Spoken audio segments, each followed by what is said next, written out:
the first time Ruth Edwards saw Dalton Emerson. She was standing in front of the barber's shop in Ventura, California, clutching a worn leather pouch that held the last of her dignity, wrapped in silk ribbons the color of chestnuts. It was the summer of 1877, and the coastal town shimmered under relentless heat that made the wooden storefronts seem to waver like mirages. Ruth's fingers trembled as she stood before the weathered door, her other hand unconsciously reaching up to touch the thick braid that fell nearly to her waist. The hair had been her mother's pride, passed down through generations of Edwards women like some precious heirloom, rich brown threaded with copper when the light caught it just right. Now it would become currency, traded for bread and beans to keep her body alive while her spirit withered. Her father had died 3 months prior, thrown from a spooked horse while working the Miller Ranch. The accident had left Ruth alone in a world that had little patience for solitary young women without means. At 21, she had few options. The seamstress shop had closed after Mrs. Henderson moved east to live with her daughter. The hotel had no openings for housekeepers. The general store already employed the Morrison girl. Ruth had sold everything of value in their small rented house, piece by piece, watching her childhood disappear into the hands of strangers who counted coins with dispassionate efficiency. The hair was all she had left.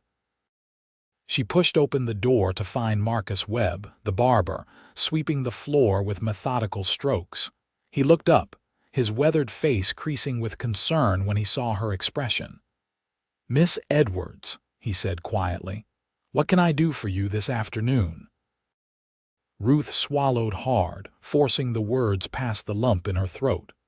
"I understand there are merchants who buy hair, for wigs and such back east." Marcus set down his broom, his kind eyes studying her face. "There are. I send shipments to San Francisco every few months." "But Miss Ruth, surely there is another way." "There is not." Her voice came out steadier than she felt. "I have looked everywhere. Mrs. Patterson at the boarding house says I am 3 weeks behind on rent. If I cannot pay, I will be on the street by Sunday." The barber sighed deeply, the sound of a man who had seen too much hardship in his lifetime to be surprised by more. "Sit down, child. Let me see what we are working with." Ruth sank into the leather chair, her hands gripping the armrests as Marcus gently removed the pins holding her hair in place. The braid uncoiled like a living thing, cascading over the back of the chair in waves that caught the afternoon light streaming through the window. Marcus ran his fingers through it professionally, assessing texture and length. "It is exceptional quality," he admitted. "I can give you $45 for it. That is more than fair, given the market. $45. Enough to pay her back rent, buy food for several weeks, perhaps even afford passage on a stage coach to San Luis Obispo where her aunt lived. It was salvation, purchased with vanity." "Do it," Ruth whispered. "Please do it quickly before I lose my nerve." Marcus picked up his shears, the metal glinting in the sunlight. "Are you certain?" "I am certain. I need to eat more than I need hair." The first cut felt like a betrayal. Ruth heard the scissors slice through the thick mass, felt the weight disappear from her head in increments. She kept her eyes closed, unable to watch in the mirror as piece after piece fell away. When Marcus finally stopped, Ruth opened her eyes to see a stranger staring back at her. Her hair now barely brushed her shoulders, ragged and uneven where the barber had prioritized preserving length for the buyer rather than aesthetic appeal. "I will even it out," Marcus said gently, and set to work shaping what remained into something presentable. When he finished, Ruth looked like a different person entirely. The haircut made her cheekbones more prominent, her green eyes larger and somehow more vulnerable. She looked older and younger simultaneously, stripped of the feminine armor that long hair provided in a world that judged women by such measures. Marcus counted out $45 in bills and coins, pressing them into her palm with a paternal squeeze of her hand. "You are a brave girl, Ruth Edwards. Your father would be proud of how you are surviving." Ruth nodded, not trusting herself to speak, and fled the shop before the tears could fall.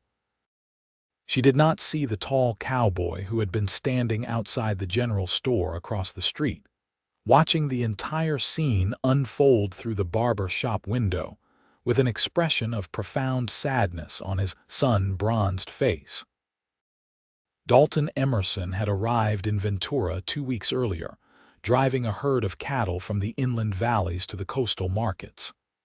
At 26, he had spent the better part of his adult life in the saddle, moving from ranch to ranch, town to town, never staying long enough to put down roots. He was good with horses, better with cattle, and had a reputation for being honest in a profession that often rewarded the opposite.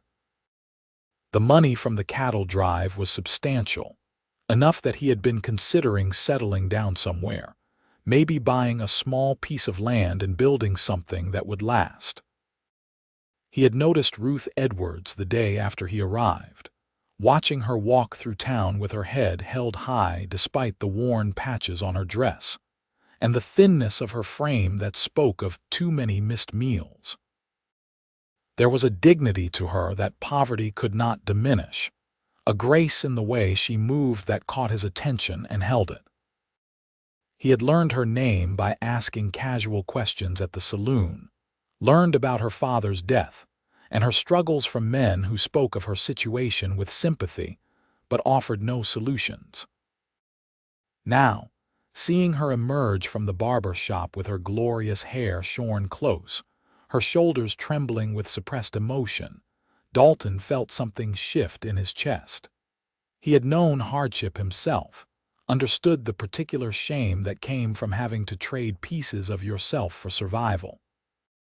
His own childhood had been marked by poverty after his mother died and his father drank away what little money they had. Dalton had left home at 15, lied about his age to get work on a cattle drive, and never looked back. He watched Ruth hurry down the street toward the boarding house, then turned and walked into the barber shop where Marcus was carefully bundling the magnificent fall of chestnut hair. "That hair," Dalton said without preamble. "I want to buy it from you." Marcus looked up, surprised. "It is already sold, son. I have a contract with a merchant in San Francisco. I will pay you double what he would give you for it, plus whatever profit margin you would make." Dalton pulled out his billfold, thick with the payment from the cattle drive. "Name your price." The barber studied him with shrewd eyes. "Why would you want a woman's hair?" "That is my business." Dalton's voice was firm but not unkind. "Will you sell it to me or not?" Marcus considered for a long moment, then named a figure that would have made most men balk.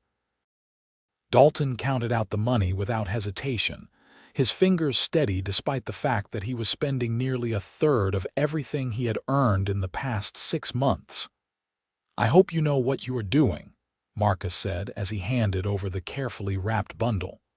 "So do I," Dalton replied. Over the following weeks, Dalton made it his business to be wherever Ruth Edwards happened to be.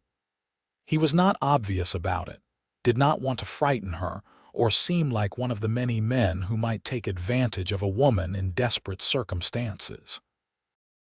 Instead, he engineered small encounters that seemed like coincidence. He held the door at the general store when she was leaving with her meager purchases. He tipped his hat to her on the street, offering a respectful madam that required no response. He made sure to attend the Sunday church service where she sang in the choir, her voice clear and sweet despite the threadbare dress she wore. Ruth noticed him, of course. It would have been impossible not to.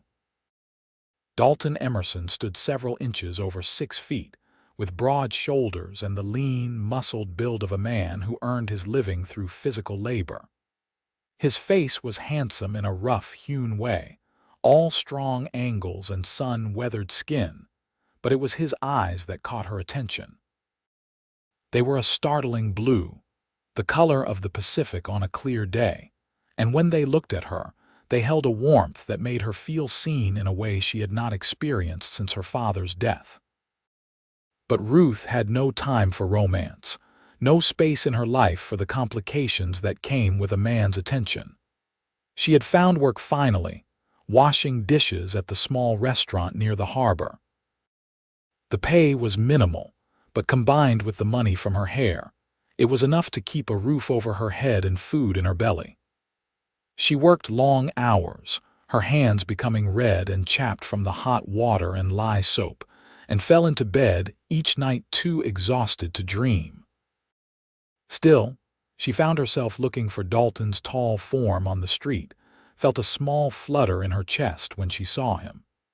She told herself she was being foolish, that a man like him probably had a sweetheart in every town between here and Texas. But there was something different about the way he looked at her, a respect in his gaze that other men's eyes lacked. One evening in late August, as Ruth was walking home from the restaurant just after sunset, she heard rapid footsteps behind her. Before she could turn, rough hands grabbed her arm, spinning her around. The man was a drifter she had seen around town, his breath reeking of cheap whiskey, his eyes glazed with alcohol and worse intentions. "Pretty girl like you should not be walking alone after dark," he slurred, his grip tightening painfully on her arm. "Let me walk you home. Let me keep you company. Release me." Ruth tried to pull away, her heart hammering against her ribs. "Let go of me right now." "Do not be unfriendly," the man said, pulling her closer. "I just want to talk. The lady asked you to let go." The voice came from behind them, low and dangerous. Dalton stepped into the fading light, his posture deceptively relaxed but his eyes hard as flint. "I suggest you do as she says." The drifter's eyes darted between Ruth and Dalton, calculating odds he was too drunk to properly assess. "This is not your concern, Cowboy. I am making it my concern." Dalton moved closer, and despite his calm tone, there was something in his bearing that promised violence if necessary. "You have 3 seconds to release the lady and walk away. After that, we will have a different kind of conversation." Something in Dalton's voice must have penetrated the alcoholic haze, because the drifter suddenly released Ruth's arm and stumbled backward. "Was not doing nothing," he muttered, then turned and shuffled away into the growing darkness. Ruth rubbed her arm where the man's fingers had dug in, willing her hands to stop shaking. "Thank you," she said quietly. "I do not know what would have happened if you had not come along." "Are you all right?" Dalton asked, his voice gentle now, the hard edge completely gone. "Did he hurt you?" "No. Just frightened me." Ruth looked up at him, really looked at him for the first time, and saw genuine concern etched across his features. "You seem to have a talent for being in the right place at the right time, Mr. Emerson." Dalton blinked, surprised. "You know my name. It is a small town. People talk." Ruth managed a small smile despite her racing heart. "You are the cowboy from the cattle drive, the one who stayed on after his work was finished, guilty as charged." Dalton returned her smile, and the expression transformed his face from merely handsome to genuinely beautiful. "May I walk you home, Miss Edwards?" "Just to make sure no one else bothers you." Ruth knew she should say no, should maintain the careful distance she had erected between herself and the rest of the world. But standing there in the twilight, her arm still aching from the drifter's grip, she found herself nodding. "I would appreciate that, Mr. Emerson." "Dalton," he said. "Please just call me Dalton." They walked in comfortable silence for several minutes, their footsteps echoing on the wooden boardwalk. Ventura was settling into evening, lamplight beginning to glow from windows, the smell of cooking fires drifting on the coastal breeze. Why did you stay? Ruth asked finally. In Ventura, I mean. Surely there are other drives, other work elsewhere. Dalton was quiet for a moment, choosing his words carefully. I have been moving from place to place for more than 10 years. Started to feel like maybe it was time to stop moving, find somewhere that felt like home. And you think Ventura might be that place? I think it might be, Dalton said, his eyes on her face.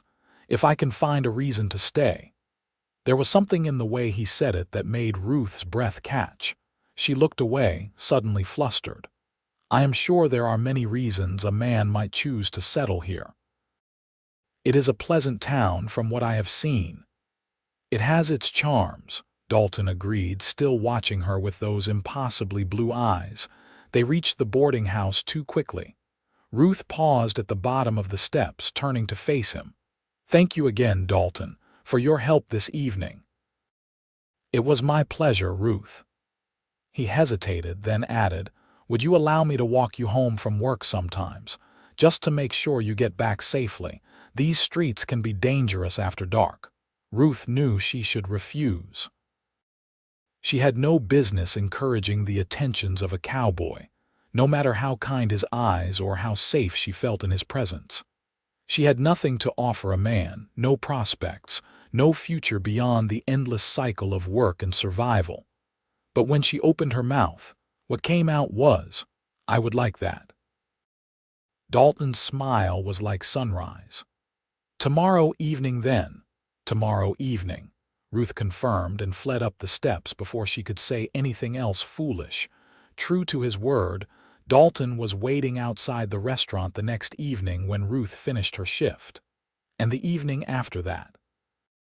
And the one after that. It became a routine as natural as breathing. They would walk through the darkening streets of Ventura, talking about everything and nothing.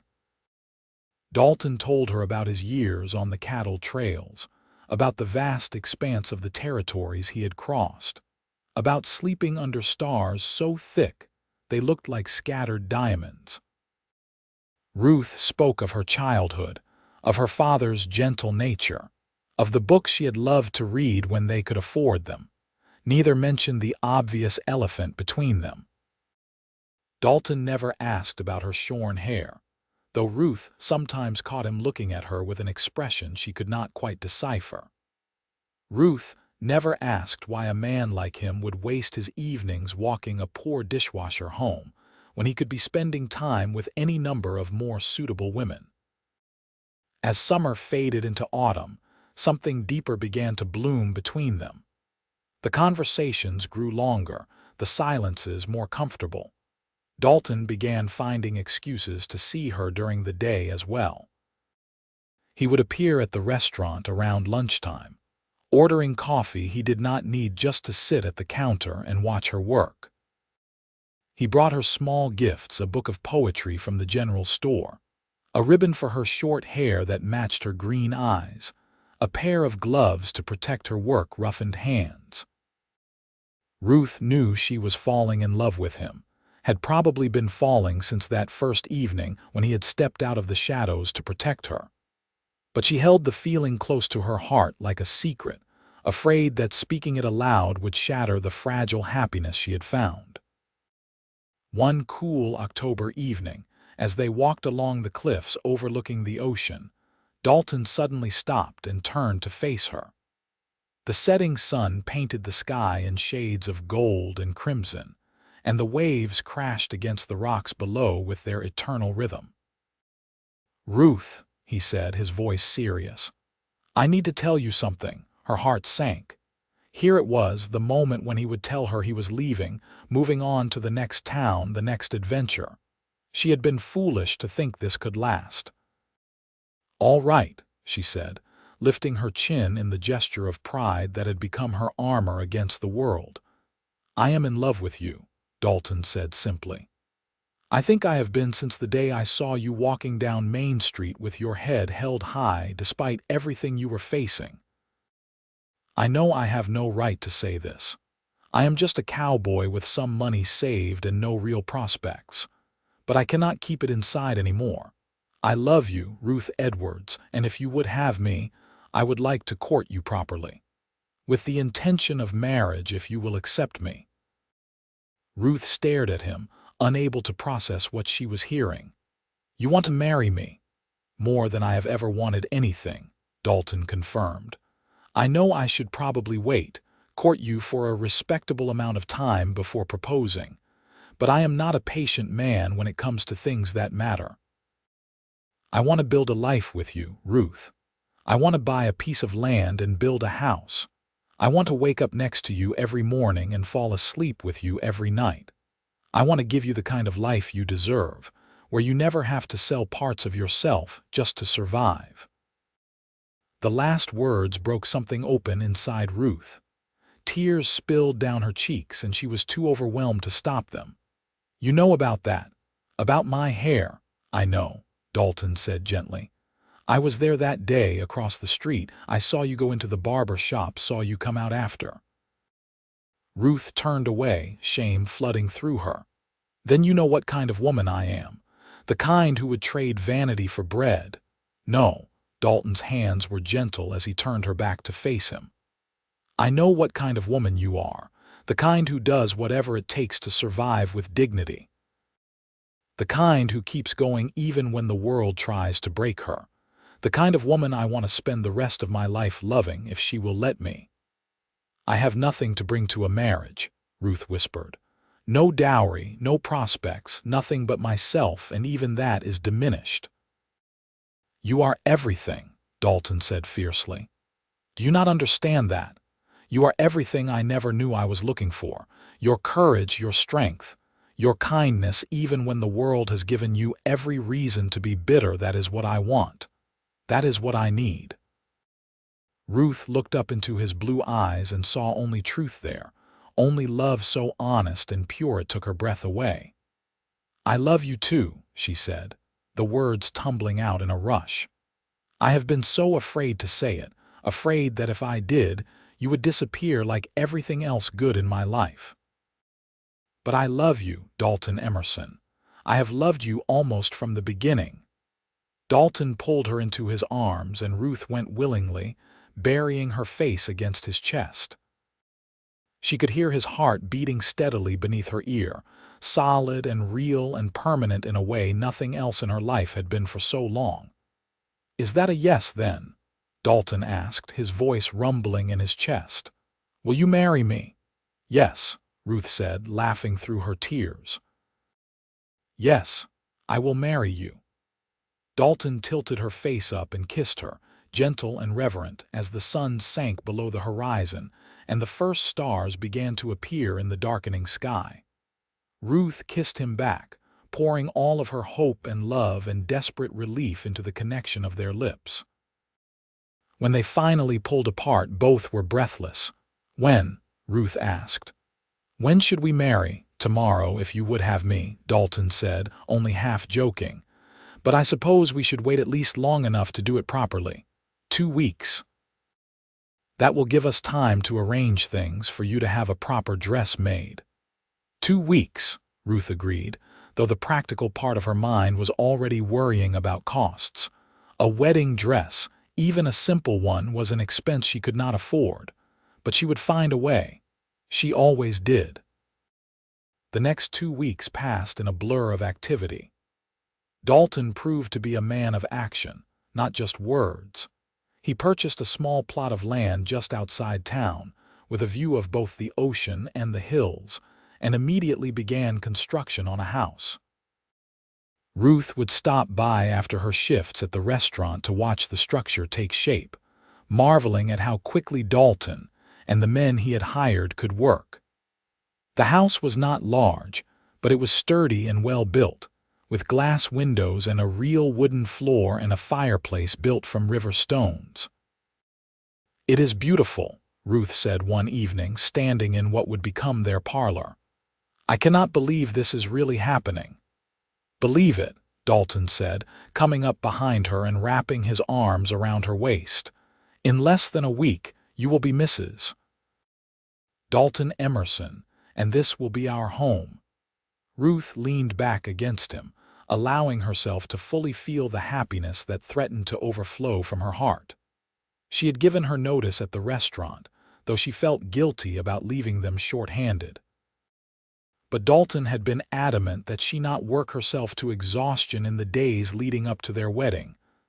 "I need to talk to you about something," Ruth said, turning in his arms. "About the wedding." "What about it?" "I want it to be simple," Ruth said carefully. "Just us, a minister, maybe a witness or two. I do not need a big celebration or fancy things, I just need you." Dalton studied her face, seeing past the words to the worry underneath. "Ruth, if this is about money, it is not charity I am worried about," Ruth interrupted. "It is just that I want our marriage to start honestly. I do not want you spending money we could use for practical things on unnecessary celebrations." "Our wedding is not unnecessary," Dalton said firmly. "But I understand what you are saying. We will keep it simple, if that is what you want. But I am buying you a new dress, and I will not hear any arguments about it." Ruth wanted to protest, but the look in his eyes stopped her. "All right," she said softly. "Thank you." The dress arrived 3 days before the wedding, delivered by Mrs. Chen, who ran the dry goods store. It was not fancy by society standards, but to Ruth it was the most beautiful thing she had ever seen. Made of soft cream-colored wool with delicate embroidery at the collar and cuffs, it fit her perfectly, as though it had been made specifically for her body. "Dalton had me take measurements from one of your old dresses," Mrs. Chen confided with a smile. "He was very particular about what he wanted, said it had to be perfect for his bride." Ruth ran her fingers over the fine stitching, tears pricking her eyes yet again. She seemed to cry at everything these days, overwhelmed by the sudden abundance of good things in her life after so much hardship. The wedding was set for Saturday afternoon at the small church where Ruth had sung in the choir. Dalton had arranged for Pastor Williams to perform the ceremony, with Marcus the barber and his wife standing as witnesses. Ruth spent Friday night at the boarding house, her few possessions already packed and ready to move to the new house. She could not sleep, her mind racing with thoughts of the future, of waking up as Dalton's wife, of building a life together. Saturday dawned clear and beautiful, the October air crisp and clean. Ruth dressed carefully in her new gown, her hands trembling slightly as she worked the small buttons. Mrs. Patterson, the boarding house proprietress, helped her pin her short hair back from her face, tucking small wildflowers into the pins. "You look lovely, dear," the older woman said kindly. "That cowboy of yours is getting quite a prize." "I think I am the one getting the prize," Ruth replied, studying her reflection in the small mirror. The face that looked back at her was so different from the hollow-eyed girl who had sold her hair 3 months ago. There was color in her cheeks now, light in her eyes, hope in her expression. The church was quiet when she arrived, just Dalton waiting at the altar with Pastor Williams, Marcus and his wife Martha seated in the front pew. But when Dalton turned and saw her walking down the aisle, the look on his face made Ruth feel like she was wearing the finest silk gown instead of simple wool, like she was the most beautiful woman in the world. Dalton was dressed in new clothes as well, a black suit that made him look almost civilized, though his sun-bronzed skin and work-roughened hands told the truth of what he was, a man who earned his living with his body and his determination. To Ruth, he was perfect. The ceremony was brief and simple. They spoke their vows in steady voices, promised to love and honor each other all the days of their lives. When Pastor Williams pronounced them husband and wife, Dalton kissed Ruth with a tenderness that made her heart ache in the best possible way. They signed the marriage certificate, Marcus and Martha adding their signatures as witnesses, making it official. Ruth Edwards was now Ruth Emerson, and the weight of that new name felt like a blessing. A small celebration followed at the restaurant where Ruth had worked. The owner, Mr. Santos, had insisted on providing a wedding supper, refusing to accept payment despite Dalton's protests. There was roasted chicken and fresh bread, vegetables from the fall harvest, and a small cake that Mrs. Santos had baked herself. A few other people from town joined them, people who had shown Ruth kindness during her difficult months, who were genuinely happy to see her find this happiness. As the sun began to set, Dalton stood and offered his hand to his wife. "Shall we go home, Mrs. Emerson?" Ruth placed her hand in his, loving the sound of her new name. "Yes, let us go home." They walked through the cooling evening air to the house that Dalton had built, their house now. Someone, probably Martha, had been there earlier to light lamps, and warm light spilled from the windows in welcome. Dalton lifted Ruth over the threshold, making her laugh, and set her down gently in their new parlor. "Welcome home," he said softly. Ruth looked around at the simple but sturdy furniture Dalton had acquired, at the curtains someone had hung, at the braided rug on the wooden floor. It was not much by some standards, but to her it was a palace, a sanctuary, a place where she finally belonged. "It is perfect," she whispered. They moved through the small house, Ruth exclaiming over each room. The kitchen had a real stove and shelves for dishes. The bedroom had a large bed with a thick mattress and quilts that looked handmade. There was even a small room that Dalton said could be for a baby someday, if they were blessed with children. In the bedroom, Ruth noticed a small wrapped package on the bed. "What is this?" "A wedding gift," Dalton said, suddenly looking nervous in a way she had never seen him before. "I hope you will not be angry." Ruth carefully unwrapped the package, her breath catching when she saw what was inside. It was her hair, her beautiful long hair that she had sold to survive, arranged on a ribbon the exact color of her eyes. But it was not just lying there, someone had woven it into an intricate braid, the pattern complex and beautiful, each strand carefully preserved. "I bought it from Marcus the day you sold it," Dalton said quietly. "I could not stand the thought of it being shipped off to some stranger, cut up and used in wigs for people who had never known you. I wanted to preserve it, to keep it safe until I could give it back to you." Ruth's hands shook as she lifted the braid, feeling the familiar texture of her own hair. "You spent money on this, when you could have used it for so many other things." "I would spend it again," Dalton said firmly. "1,000 times over. You gave up something precious to survive, Ruth. I wanted to give it back to you, to show you that you never have to sacrifice yourself like that again. Not while I am here to take care of you." The tears came then, hot and fast, years of hardship and fear and loneliness pouring out in great gasping sobs. Dalton pulled her into his arms, holding her as she cried, stroking her back and murmuring wordless comfort.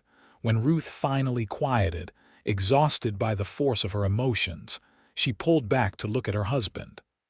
"I do not know what I did to deserve you. You survived," Dalton said simply. "You kept going when anyone else would have given up. You maintained your dignity and your kindness even when the world tried to take everything from you. That is what you did to deserve happiness, Ruth. You earned it." Ruth kissed him then, pouring all of her gratitude and love into the connection. Dalton kissed her back, and the kiss deepened, became something more urgent and needy. They helped each other out of their wedding clothes with trembling hands, discovering each other's bodies with reverence and desire in equal measure. Later, as they lay tangled together in the big bed, Ruth's head on Dalton's chest, she felt more at peace than she had in years. The lamplight flickered across the walls, casting dancing shadows, and from somewhere outside she could hear the distant sound of the ocean. "Would you like me to braid it for you?" Dalton asked softly. "Your hair, I mean, not the piece I gave you, your actual hair. It is getting longer now." Ruth reached up to touch her hair, surprised to realize he was right. In the month since she had cut it, it had grown several inches, hanging past her shoulders now. She had been so focused on simply surviving, on falling in love, on building this new life, that she had not really noticed. "You know how to braid?" she asked. "I learned," Dalton admitted. "After I bought your hair, I practiced with rope, with leather strips, with anything I could find. I wanted to be able to do this for you someday, if you would let me." The image of this strong cowboy carefully practicing braiding technique, preparing for a future he was not even sure he would have, made Ruth's heart swell with love so intense it was almost painful. "I would like that," she said softly. "I would like that very much." Dalton sat up, arranging himself against the headboard, and guided Ruth to sit between his legs with her back to him. His fingers were gentle as they combed through her hair, working out the small tangles, arranging it into sections. Ruth closed her eyes, lost in the sensation of his hands in her hair, the intimacy of the act somehow more profound than what they had just shared. Dalton's fingers moved with surprising dexterity, weaving her hair into a braid that was simple but secure. When he finished, he tied it off with a small ribbon and pressed a kiss to the nape of her neck. "There," he said softly. "My beautiful wife." Ruth turned in his arms, straddling his lap so she could face him. "I love you, Dalton Emerson. I love you so much I do not have words big enough to contain it." "I love you too," Dalton replied, his hand settling on her waist. "And I promise you, Ruth, I will spend every day of the rest of my life making sure you never have to choose between your dignity and your survival again. We are partners now in everything. What I have is yours, what you have is mine, and together we will build something that cannot be broken." "Together," Ruth agreed, and kissed him again as the lamp burned low and the stars wheeled overhead, and their new life stretched out before them full of possibility and promise. The first year of their marriage passed in a blur of hard work and deep contentment. Dalton took a job managing cattle for several of the local ranchers, his experience and reputation making him valuable despite his relative youth. The pay was good, steady, and combined with the small vegetable garden Ruth planted and the chickens they acquired, they lived comfortably if simply. Ruth discovered she had a talent for growing things. The garden flourished under her care, producing more vegetables than they could use themselves. She began selling the surplus at the Saturday market in town, building relationships with the other vendors and townspeople. The money she earned was her own, Dalton insisted, to save or spend as she wished. She saved most of it, tucking the coins away in a jar she kept hidden in the kitchen. Not because she did not trust Dalton, but because the habit of scarcity was hard to break. Having money set aside made her feel secure in a way nothing else could. Their relationship deepened as the months passed. They learned each other's rhythms, the small daily patterns that made up a life together. Dalton learned that Ruth was not a morning person, that she needed coffee before conversation. Ruth learned that Dalton liked to read before bed, that he had a surprisingly well-worn collection of books about history and natural science. They made love frequently, discovering what pleased each other, growing more comfortable in their physical intimacy. But it was the quiet moments Ruth treasured most, sitting together on the porch in the evenings, Dalton's arm around her shoulders as they watched the sun set. Working side by side in the garden on weekends, Dalton's laughter when she got dirt on his nose. The way he would braid her hair each night before bed, his fingers gentle and sure, the ritual becoming as essential to their marriage as their vows. Ruth's hair grew steadily, reaching past her shoulder blades by their first anniversary. It would never be as long as it had been, that would take years, but each inch felt like a victory, a reclamation of something she had lost. They celebrated their anniversary with a picnic on the cliffs where Dalton had first proposed. Ruth had packed cold chicken and fresh bread, apples from the tree in their yard, and cookies she had learned to bake from Martha. They ate and talked and laughed, and Dalton presented her with a small box wrapped in brown paper. Inside was a silver locket on a delicate chain. Ruth opened it to find two things inside a tiny braided circle of her original hair that Dalton had cut from the piece he had bought, and a small photograph of the two of them taken on their wedding day by a traveling photographer. "So you will always carry a piece of what you overcame," Dalton explained, "and a reminder of what we built together." Ruth fastened the locket around her neck, feeling its weight settle against her heart. "It is perfect, thank you." "I have something else to tell you," Ruth said, suddenly nervous. "A gift of sorts, though it will be several months before it arrives." Dalton looked at her quizzically, then understanding dawned in his eyes.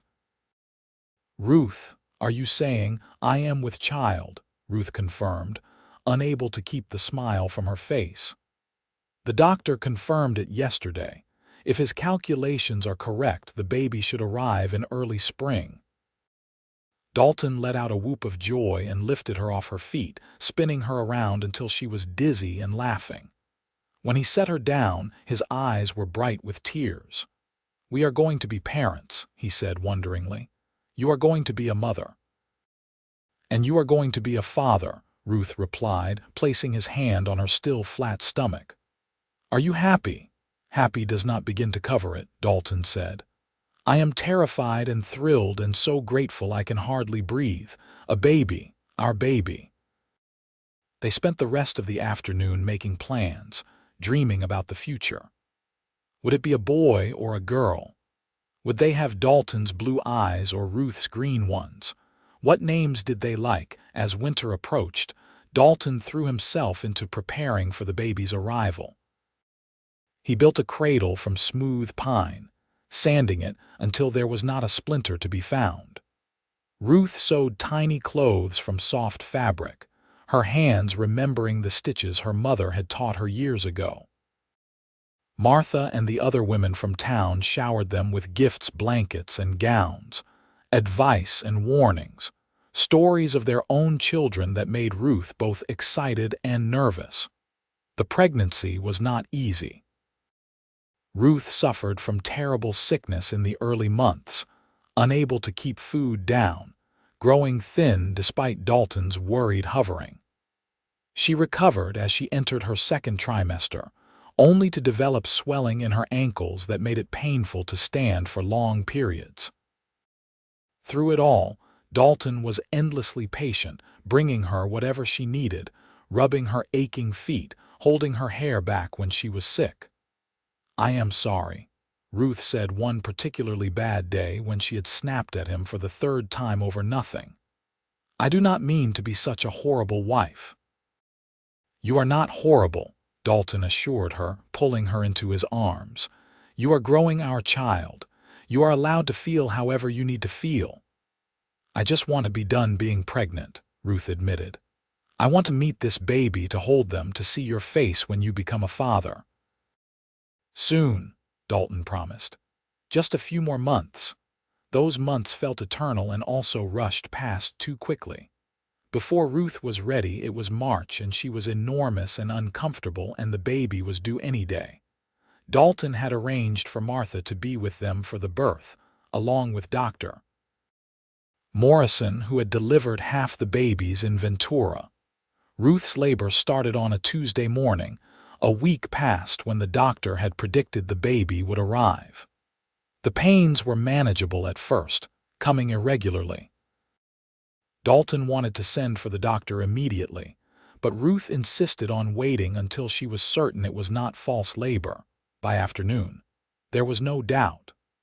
The contractions were coming hard and fast, stealing Ruth's breath and making her grip Dalton's hand with bruising force.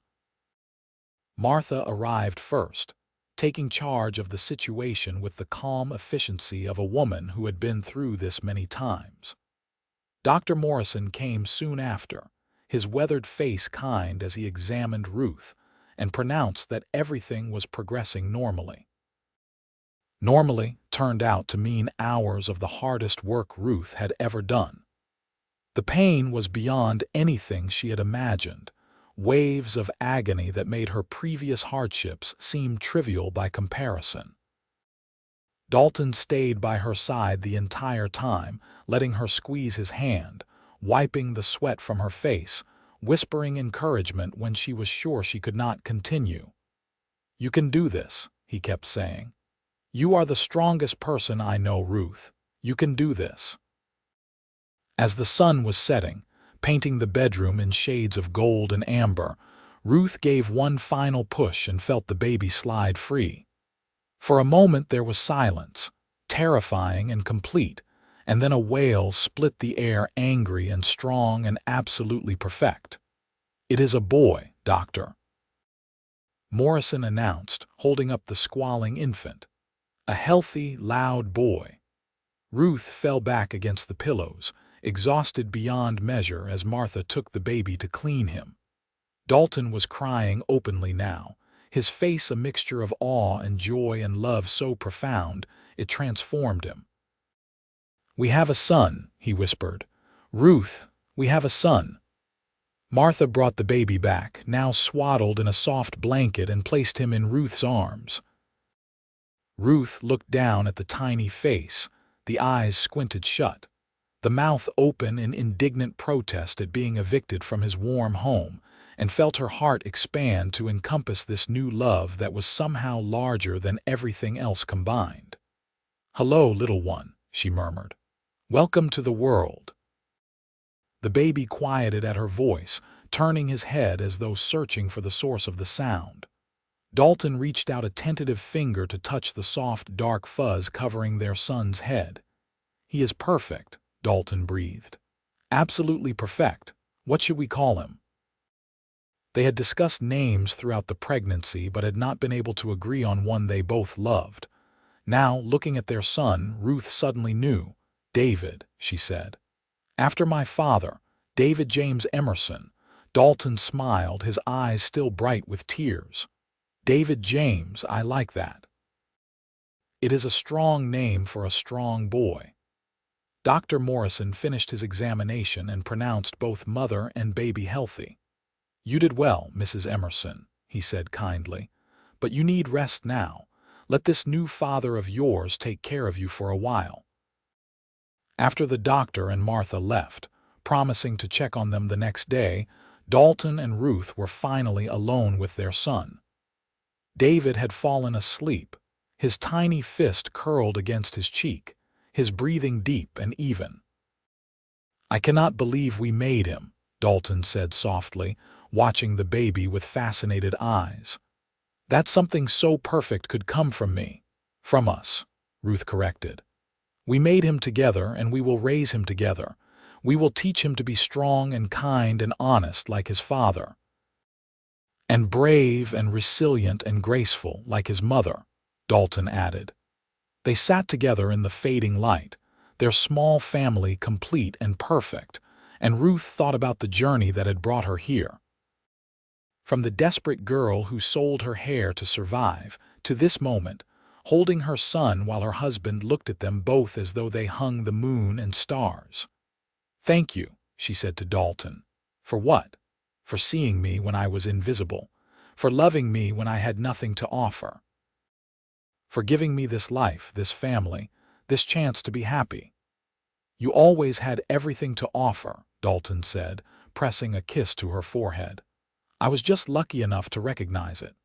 Little David stirred in Ruth's arms, making small snuffling sounds that indicated he would be hungry soon. Ruth prepared to nurse him, grateful that this at least came naturally, that her body knew what to do even if her mind was uncertain. As the baby latched on and began to nurse, Ruth looked up at Dalton and smiled. "You should get some rest. It is going to be a long few months, I suspect." "I will rest when you rest," Dalton said stubbornly. "I want to be here to help with whatever you need." "What I need is for you to braid my hair," Ruth said. "I know it is silly, but I would like that. Our first night as a family of 3, and I want everything to feel right." Dalton's face softened. "It is not silly. Let me get a brush."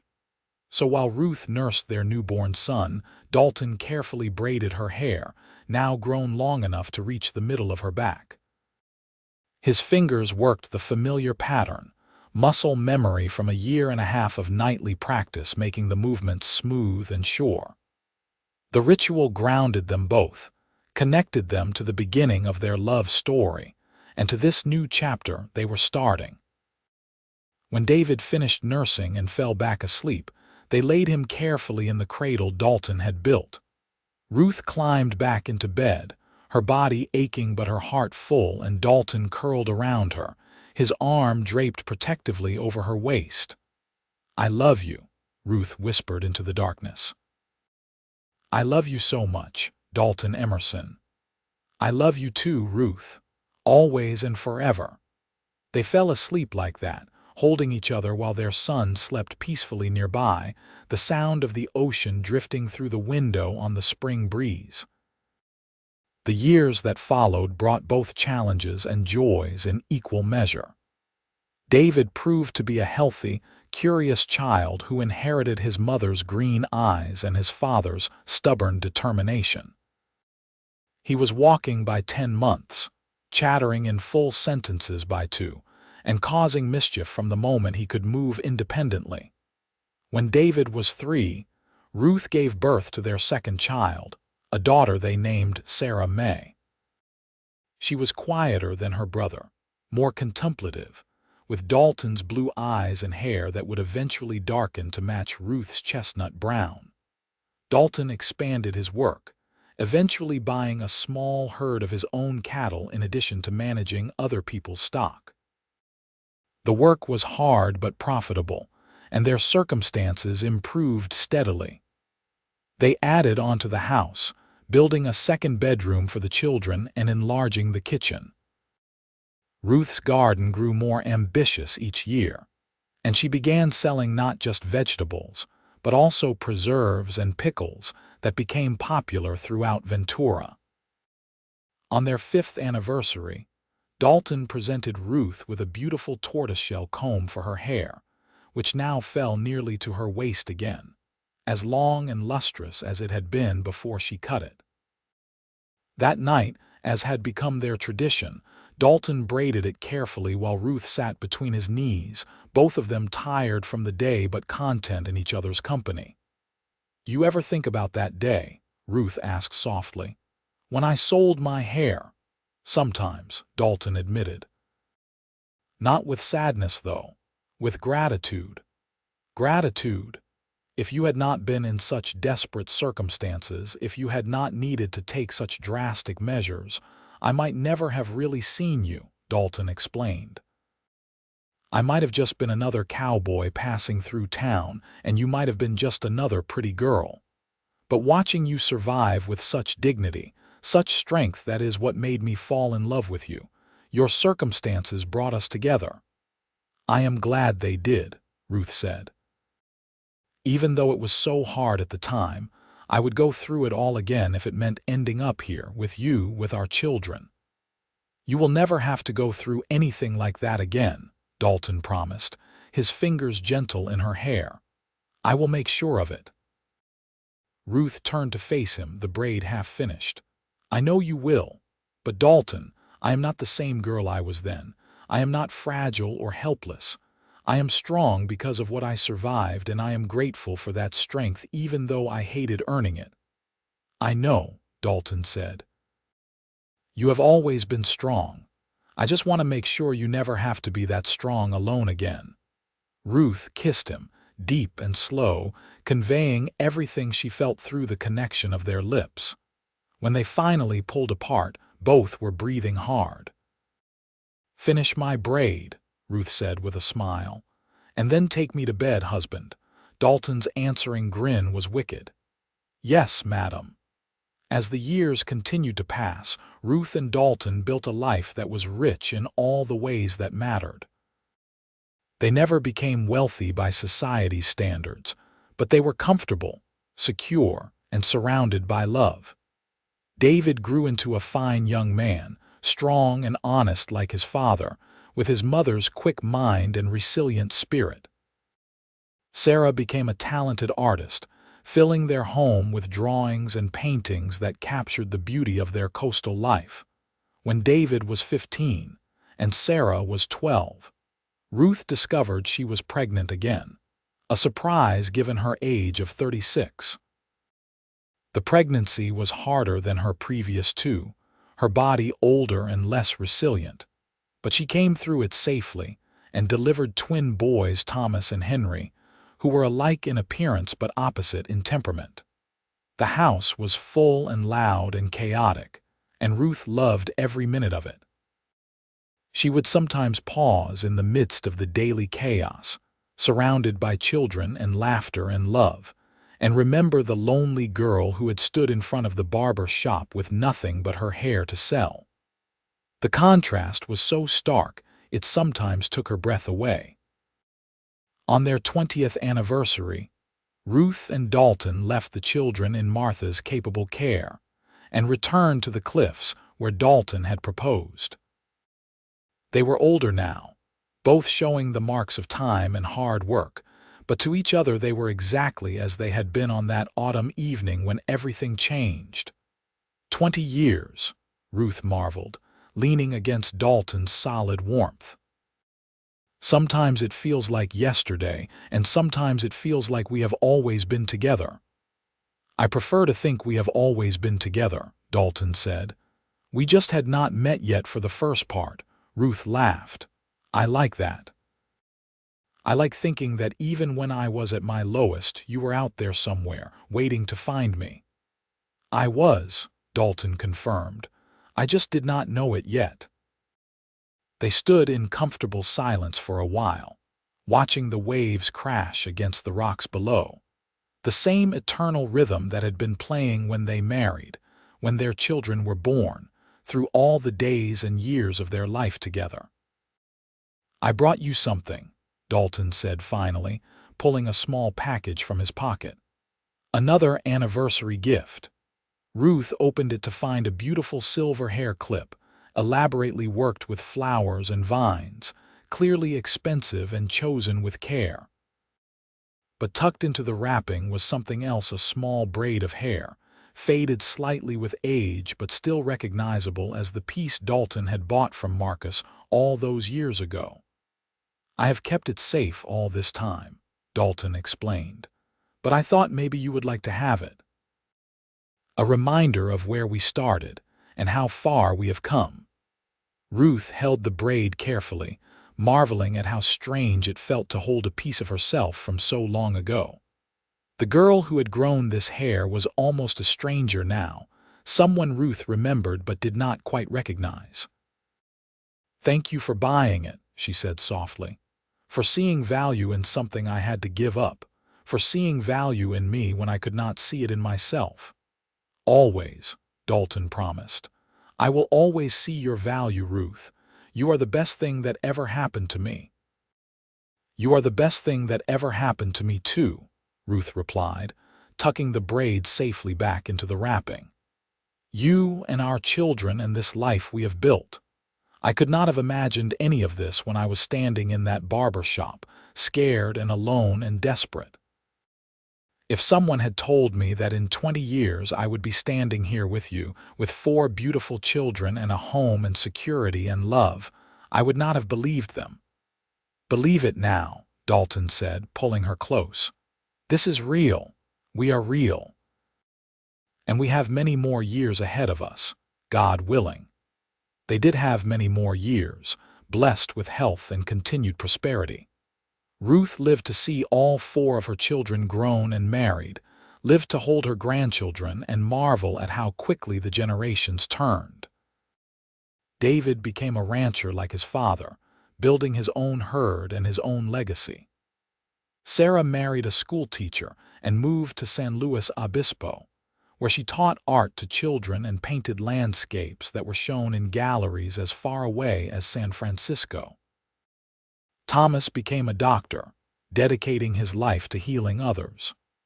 Henry, the quieter twin, took over the vegetable business Ruth had started, expanding it into a thriving enterprise that served the entire region. Through all of it, Ruth and Dalton remained each other's constant. Every night, without fail, Dalton would braid Ruth's hair before bed. Even when they were old, when Dalton's hands were gnarled with arthritis and Ruth's hair was more silver than brown, the ritual continued. Some nights the braid was crooked. Other nights Dalton's fingers shook so badly Ruth had to help, but they never stopped. It was their connection to each other, to the beginning of their love, to the vows they had made. On their 50th anniversary, surrounded by children and grandchildren and even a few great-grandchildren, Ruth looked at Dalton across the crowded room and felt the same flutter in her heart that she had felt on that first evening when he stepped out of the shadows to protect her. He was 76 now, his hair completely white, his face deeply lined, his body bent from years of hard work. But when he looked at her, his blue eyes still held the same love, the same devotion, the same promise that he had made half a century before. That night, after everyone had gone home and they were alone in the house that had sheltered them through so many years, Dalton braided Ruth's silver hair one more time. His movements were slow and stiff, but his touch was still gentle, still reverent. "I love you, Ruth Emerson," he said when he finished. "I have loved you for 50 years, and I will love you until my last breath and beyond." "I love you too, Dalton," Ruth replied, turning to face him. "Thank you for saving me." "You saved yourself," Dalton corrected. "I just had the good sense to recognize a miracle when I saw one." They made love that night with the slow tenderness of long practice, their bodies familiar to each other as their own, the passion tempered but not diminished by time. Afterward, they lay tangled together just as they had on their wedding night, listening to the eternal sound of the ocean and counting themselves blessed. Ruth outlived Dalton by 3 years. He died peacefully in his sleep one autumn night, his hand in hers, his last words a whispered "I love you" that Ruth would carry with her until her own final breath. The grief was profound, a physical pain that made breathing difficult. But she survived it the same way she had survived everything else, with dignity, with strength, and with the love of her family around her. On the anniversary of Dalton's death, Ruth's children found her sitting on the porch of the house their father had built, holding the silver locket Dalton had given her 53 years before. Inside was still the tiny braid of her young hair and the photograph from their wedding day, 2 young people full of hope and love and determination. "Tell us the story again, Mama," Sarah asked, sitting beside her mother. "About how you and Papa met." Ruth smiled, her gnarled fingers tracing the outline of the locket. "Which part? The part where I sold my hair to survive? Or the part where your father bought it back?" "All of it," David said, settling on the steps with his own grandchildren around him. "Tell us all of it." So Ruth did. She told them about the desperate days after her father died, about the decision to sell her hair, about the shame and relief she felt walking out of that barber shop. She told them about Dalton watching from across the street, about his decision to buy the hair that very day. She told them about the courtship, about falling in love, about the wedding, and the gift Dalton gave her that first night, the return of what she had lost, braided with love and care. She told them about the years that followed, about building a life together, about weathering hardships and celebrating joys. She told them about the nightly ritual of hair braiding that had lasted their entire marriage, about what it meant to have someone love you enough to learn such a skill just to make you happy. "Your father saw me when I was invisible," Ruth said, her voice strong despite her age. "He valued me when I could not value myself. He gave me back not just my hair, but my dignity, my hope, my future. And in return, I gave him my whole heart, every day of our life together. He was a good man, David said quietly. He was the best man, Ruth agreed. And I was blessed to be his wife. Ruth lived another 2 years, long enough to see the birth of her first great-great-grandchild, a girl with green eyes and chestnut hair who they named Ruth in her honor. She died peacefully in her sleep, in the bed she had shared with Dalton for more than 50 years, her hand touching the empty space beside her where he had always slept. They buried her next to Dalton in the small cemetery overlooking the ocean, the same cliffs where they had shared their first kiss, their first promise, their first dream of a future together. On her headstone, beneath her name and dates, her children had inscribed the words that best captured her life. She survived with grace. She loved with her whole heart.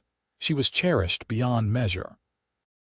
And in the house that Dalton built, passed down now through 4 generations of Emersons, there remained a small glass case containing 2 braids of hair. One was long and thick and chestnut brown, carefully preserved from the day a desperate young woman sold it to survive. The other was shorter and silver, cut from Ruth's head the day she died.